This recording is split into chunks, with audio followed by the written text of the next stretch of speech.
Assalamualaikum dan salam sejahtera kepada seabang Razif. Ini adalah pembentangan kumpulan 5 yang bertajuk konsep akomodasi. Baiklah, sebelum kami meneruskan pembentangan kami ini, eloklah untuk saya perkenalkan ahli kumpulan saya terlebih dahulu.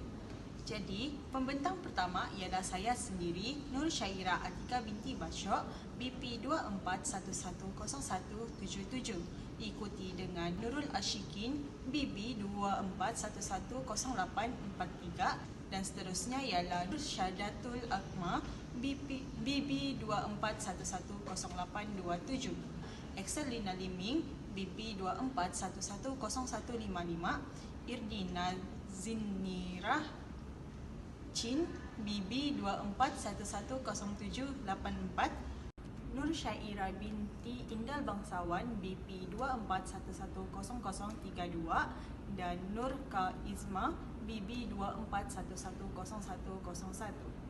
Baiklah, mari kita mulakan dengan pembentangan yang pertama.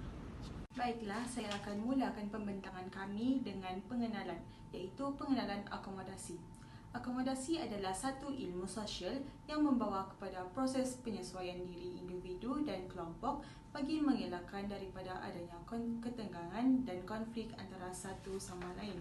Terdapat dua keadaan yang menggunakan akomodasi, iaitu menunjukkan suatu proses, iaitu cara manusia bersosial, dan juga menunjukkan suatu usaha manusia, iaitu usaha untuk mencapai suatu kestabilan.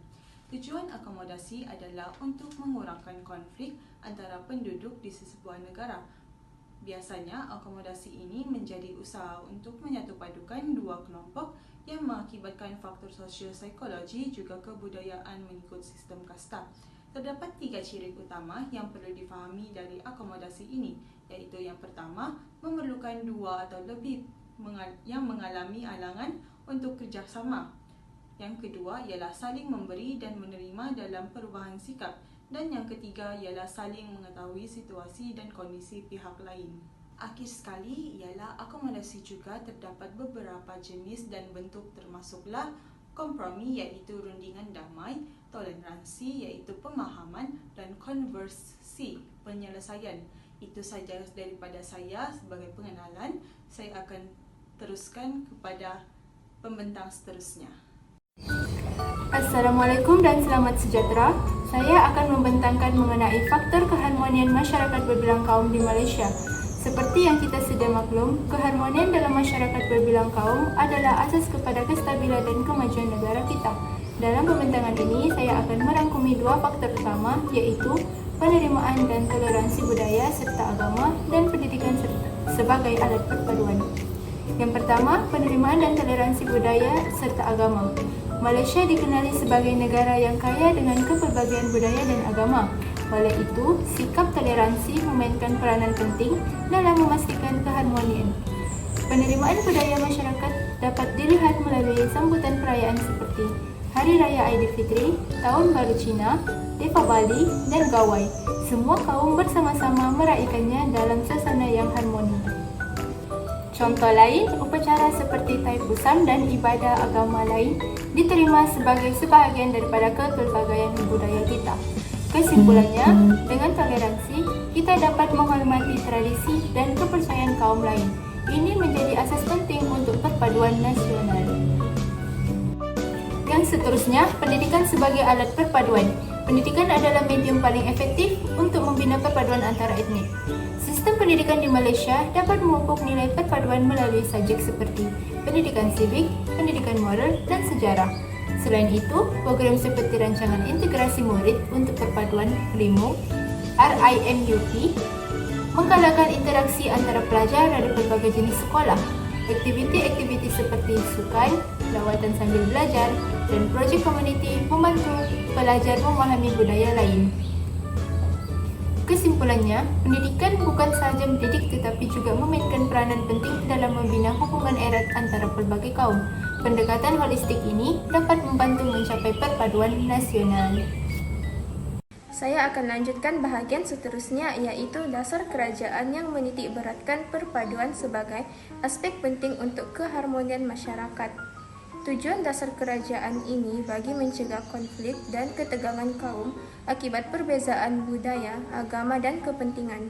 Sebagai contoh, dasar perpaduan negara menumpukan kepada pembangunan harmoni antara kaum seperti program rukun tetangga yang menggalakkan kerjasama antara jiran tanpa mengira kaum dan agama. Dengan ini, dasar kerajaan ini memberi hala tuju dan pendekatan sistematik dalam mengurus hubungan antara kaum. Faktor keharmonian juga dipengaruhi oleh peranan media. Media memainkan peranan penting dalam memupuk dan mengekalkan keharmonian masyarakat berbilang kaum di Malaysia. Media menjadi medium utama untuk menyampaikan mesej perpaduan kepada semua lapisan masyarakat. Sebagai contoh, iklan-iklan perayaan seperti Hari Raya Aidilfitri, Tahun Baru Cina dan Deepavali menonjolkan kerjasama antara kaum dan memberi kesedaran tentang kepentingan mewujudkan suasana yang harmoni antara kaum. Dengan ini, media dapat membantu membina masyarakat berbilang kaum yang saling menghormati dan bersatu padu di Malaysia. Sekian, terima kasih. Seterusnya saya akan membentangkan cabaran. Pertama, cabaran politik. Majoriti parti politik di Malaysia mengeksploitasi tema perpaduan etnik sebagai cara untuk melemahkan saingan mereka dan etnik sering digunakan untuk memenangi undi. Hal ini menyebabkan ketegangan kaum meningkat dan usaha menggalakkan integrasi sosial terhalang. Seterusnya, cabaran pendidikan. Cabaran pendidikan dapat dilihat daripada kumpulan pelajar daripada etnik lain tidak dapat berkomunikasi antara satu sama lain karena sekolah vernakular di Malaysia menghalang mereka daripada belajar tentang adat, resam, dan cara hidup kaum lain. Oleh itu, untuk menggalakkan persefahaman dan toleransi kaum adalah penting untuk melakukan peluang untuk interaksi melalui program pertukaran. Seterusnya, cabaran dari segi sosial. Kurangnya toleransi dan ketidaksepahaman antara kumpulan etnik sering mencetuskan konflik. Contohnya, kepelbagaian budaya di Malaysia seperti perbezaan adat, resam, amalan agama dan gaya hidup, di mana jika tidak dihormati, boleh menyebabkan berlakunya konflik. Seterusnya, pada era yang serba moden ini, maklumat palsu dan stereotip negatif tersebar secara meluas melalui platform sosial media seperti Facebook, Instagram, dan TikTok. Akhir sekali, cabaran ekonomi. Perbezaan dalam sektor ekonomi akibat daripada dasar penjajahan British mencetuskan permasalahan kerana dominasi sektor tertentu oleh kumpulan etnik yang tertentu masih wujud sehingga kini. Hal ini dapat membataskan interaksi sosial antara kaum kerana interaksi komunikasi hanya berlaku dalam lingkungan kaum yang sama. Selain itu, jurang ekonomi ini juga dapat mendorong kepada persaingan ekonomi yang tidak sihat dan berlaku perselisihan antara pelbagai kumpulan etnik. Assalamualaikum dan salam sejahtera. Nama saya Nur Syahira binti Indal Bangsawan dengan nombor matriks BP24110032.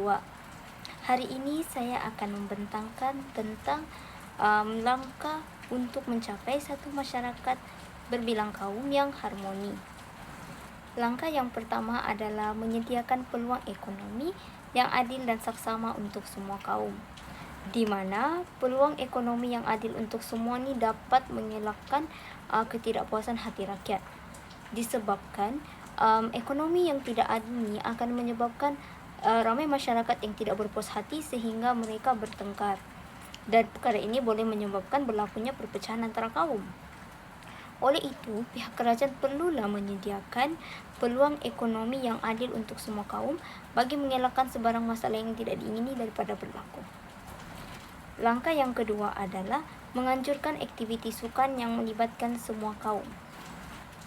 Anjuran sukan yang melibatkan semua masyarakat tanpa mengira perbezaan agama dan juga kaum ini akan dapat mengeratkan hubungan silaturahim masyarakat yang berbilang kaum di negara kita.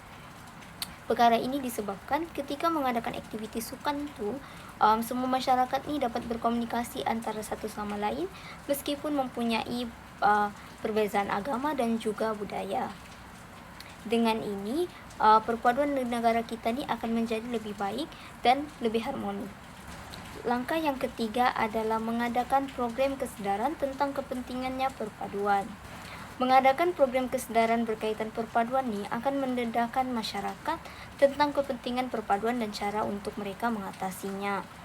di mana mereka akan lebih menghormati antara satu sama lain bagi mengelakkan masalah-masalah berkaitan perpaduan daripada berlaku, kerana mereka telah mengetahui bahawa pergaduhan antara mereka akan menyebabkan negara kita menjadi tidak harmoni. Oleh itu, mengadakan program kesedaran berkaitan perpaduan ini akan dapat membuat masyarakat menjadi lebih harmoni. Itu sahaja dari saya, dan seterusnya rakan saya akan meneruskan dengan langkah yang seterusnya. Seterusnya adalah pendidikan daripada guru. Pihak sekolah melalui guru haruslah sentiasa berterusan dalam mendidik pelajar mengenai perpaduan kaum. Sebagai contoh, guru-guru pendidikan moral mengadakan aktiviti kumpulan dan membahagikan pelajar kepada beberapa kumpulan yang terdapat pelbagai kaum dan mengadakan aktiviti seperti membuat poster mengenai perpaduan kaum. Yang terakhir adalah kerajaan menguatkuasakan undang-undang. Pihak kerajaan haruslah menguatkuasakan undang-undang dengan tegas. Sebagai contoh, jika berlaku sebarang keganasan ataupun pergaduhan yang melibatkan kaum, tindakan yang tegas perlulah diambil untuk menunjukkan bahawa masyarakat akan diambil tindakan untuk perbuatan yang merosakkan perpaduan antara kaum dalam negara. Sebagai kesimpulan, akomodasi ini perlulah wujud dalam diri setiap masyarakat bagi mengurangkan konflik penduduk. Negara kita perlu memastikan sejarah lalu tidak terulang lagi, misalnya tragedi 13 Mei 1969. Keharmonian rakyat adalah kunci kepada negara yang makmur. Walau bagaimanapun, segala usaha dalam mencapai kemakmuran rakyat di negara pasti ada cabarannya. Namun, dengan pemahaman akomodasi yang betul, segala usaha dapat dicapai dengan mudah. Sekian itu saja daripada kumpulan kami. Sekian dan terima kasih.